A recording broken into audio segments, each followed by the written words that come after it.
Grammar reteaching. We're getting ready to do some grammar on simple sentences, compound sentences, complex sentences, and compound complex sentences. And to get ready for that, we're going to look at several things, just to remind you of things that you already know. Just make sure you polish the information you already have. We're going to look at nouns. These are things you've already learned. We're looking at nouns to build up to simple subjects. We're going to look at verbs to build up to simple predicates. This way we're going to build towards simple sentences, compound sentence, complex sentence. To understand these types of sentences, a student has to have a working knowledge of nouns and verbs. The simple subject in a sentence will always be some type of noun. The simple predicate in a sentence will always be some type of verb. Grammar First Steps Part 1 and 2 are building block lessons to help students identify the simple subject and simple predicate in all types of sentences. Grammar Reteaching, First Steps Part 1, Nouns. Find your packet that looks like this and listen to my instructions. And let's begin. We're going to do a quick review of proper nouns, common nouns, concrete nouns, abstract nouns, collective nouns, compound nouns, and even possessive nouns. The part of speech that is the simple subject is a noun. Knowing how to identify the simple subject, which is a noun in a sentence, is key to understanding our objective. Our 7th grade grammar learning objectives include correctly using simple sentences, compound sentences, complex sentences, and compound complex sentences. It all begins with understanding nouns. I'm going to read aloud to you several things, and we're going to work some of these together. We're not going to do all of them. If you need extra practice, you may work more of them, and you may use the answer key provided that will be posted online. We're only going to spend a few minutes on each of these pages. So while it is a large packet, it's there for you as a resource, but we're only going to just touch on it, and then you can refer back to it as needed. Nouns, proper and common. As we know, a noun names a person, place, thing, or an idea. A singular noun names one person, place, thing, or idea, and a plural noun names more than one. Plural nouns are usually formed by adding s or es to the singular noun. Singular, student. Plural, students. Bench, benches. Hotel, hotels. Truth, truths. A proper noun names a specific person, place, thing, or idea. A common noun names any person, place, thing, or idea.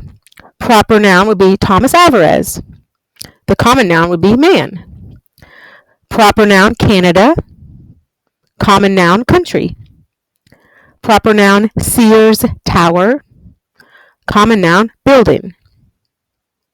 Proper noun, the Bronze Age. Common noun would be just age. We're going to do the odd numbers here.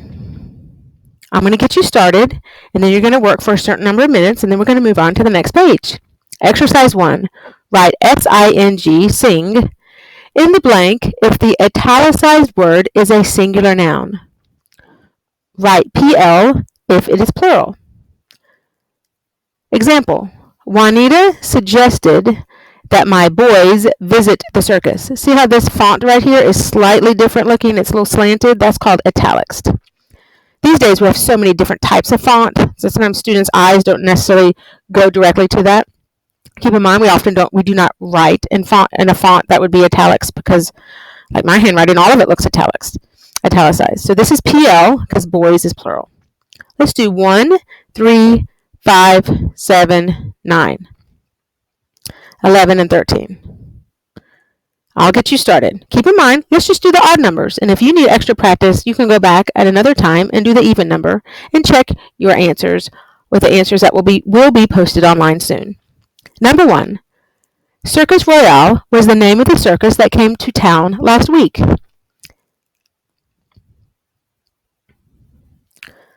Circus Royale was the name of the circus that came to town last week. Look at the word town. It's an italicized word. And then write if it's singular or plural. Number 3. The 9 elephants were trained by a man named Zingarelli. Number 3. The 9 elephants were trained by a man named Zingarelli. Keep in mind we're going to do the odd numbers. Elephants is our noun in italicized font. Indicate if it's singular or plural. Number 5. A juggler managed to juggle 8 saucers at once. A juggler managed to juggle 8 saucers at once. Juggler is our noun. Indicate if it's singular or plural. Number 7. The ringmaster's voice was loud enough to be heard without a microphone. The ringmaster's voice was loud enough to be heard without a microphone. Microphone is our italicized noun. Indicate if that is singular or plural. Number 9. Besides lions and tigers, a cheetah and a panther were in the act. Besides lions and tigers, a cheetah and a panther were in the act. Tigers is our italicized noun. Indicate here if it's singular or plural. Number 11. Do you have any idea how all of them could fit into that tiny car? Do you have any idea how all of them could fit into that tiny car? I think they're talking about clowns. But we skipped number 10, so we didn't have that information. Car is the italicized noun. Indicate here if it's singular or plural. Number 13. My little sister, Nina, wants to learn to perform on the high wire. My little sister, Nina, wants to learn to perform on the high wire. Sister is the italicized noun. Indicate here if sister is considered singular or plural. And interestingly enough, this is an example of an appositive, which we'll learn in a few weeks. Let's go down to nouns, concrete, abstract, and collective. Concrete nouns name things that you can recognize with your senses. Sight, smell, taste, touch, hearing. Abstract nouns name ideas, qualities, or feelings. A collective noun gives a single name to a group of individuals. When referring to a group as a unit, the noun is singular. When referring to the individual members of the group, the noun is plural. The mob was waiting at the door for the store to open. It's considered one singular. It's an it. It's acting like one big blob. The mob is acting like a blob. It was. The panel are discussing the issues with each other. In this case, the word panel is considered plural because they're discussing it with each other, so they're more than one. When we did our subject-verb agreement unit, we spent a lot of time on collective noun rule. It's more important today that you understand and can identify in a sentence, well, that is a noun. I'm not going to be as concerned with if it's the subject-verb agreement because I will help you with that today. Concrete nouns, inventor, city, calendar, and jazz. Abstract nouns, idea, progress, time, and culture. And collective nouns, crowd, committee, family, and team. Keep in mind that concrete would be something that you can sense with one of your 5 senses. And some people say that abstract nouns are things we feel with our heart or our soul. Let's do the odd numbers. Write in the blank concrete or abstract to identify the type of noun in italics. Example, the boys had great sympathy for Juan's situation. Sympathy is considered abstract. It's a noun, but it's something that we sense with our heart or our soul. It's not something that we see or that we smell. Number 1, why did Sharon begin playing the tuba?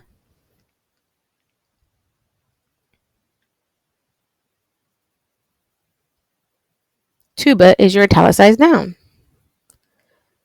Number 3, remember, let's just do the odd numbers. And if you need extra practice, you can go back and do all of them, and you can check your answers with the answer key that will be posted online. Number 3, Barry's adoration for his grandmother brought her much joy. Joy is your noun. Number 5, the barbershop quartet rehearsed in the cafeteria. Cafeteria is your noun. Number 7, cleanliness is important to my mother. Cleanliness. Number 9, Dad enjoyed listening to music on his new car CD player.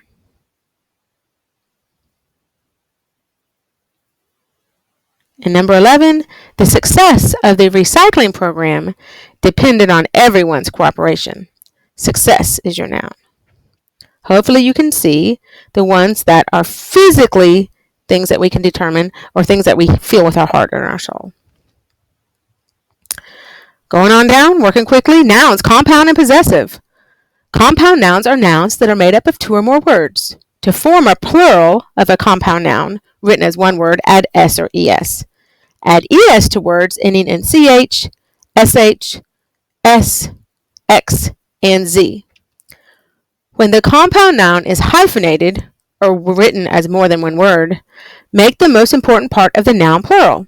For example, doorknobs, mailboxes, great-grandmothers, dining rooms, sisters-in-law. Look at this.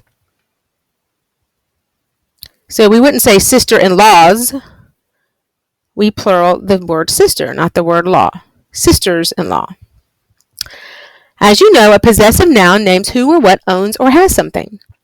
To form the possessive for all singular nouns, and for plural nouns not ending in s, add an apostrophe and an s. To form the possessive of all plural nouns already ending in s, only add an apostrophe. And this symbol right here is an apostrophe. Looks like a comma that's high in the air. Apostrophes are very important. People are going to expect you to know how to do that in 8th, 9th, and 10th grade, so pay attention to how to use these apostrophes. A girl's coat. One girl, so it's apostrophe s. Hans's job.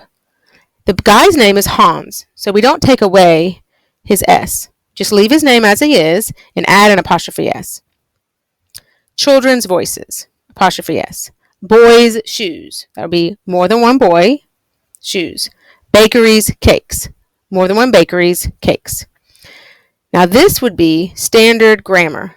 You will see online and on TV the Chicago style or journalistic style of this right here. This person's name. Like Gus's Hot Dogs. It's a hot dog shop. I think it's still in Helena. And they'll put Gus apostrophe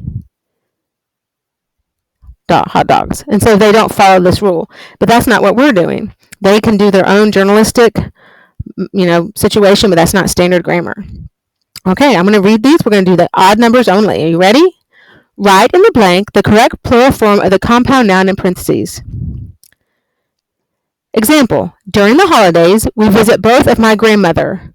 Well, we need to make it grandmothers. And it says right here, to form the plural of a compound noun written as one word, add s or es. Add es to words that have these endings. And if it's hyphenated or written as more than one word, make the most important part plural. Number 1, the teardrop fell from her cheek as she sobbed. Teardrop, write the word teardrop, plural. Number 3, after school, we hurled snowball at our friends. Write the word snowball here in its plural form.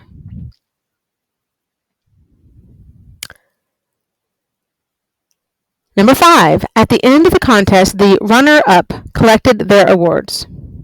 Now this is important. You'll write runners up. Put the S at the end of the runner. You don't say runners. At the end of the contest, the runner-ups collected their awards. You would say, at the end of the contest, the runners up. Be sure to put the hyphen. Some compound nouns have hyphens, some compound nouns don't, and some just have a space. It is just the way the English language is. Number 7, my Aunt Mina collects nutcracker. Be sure to make that plural. Number 9, our family tradition calls for all mother-in-law to bake a pie at Thanksgiving. So write the word mother-in-law as plural. Please do not write laws. Please make sure you put the word mother as plural. So it should be mothers -in-law. Number 11, lighthouse protect the coastline of Maine. Write the word lighthouse and make it plural.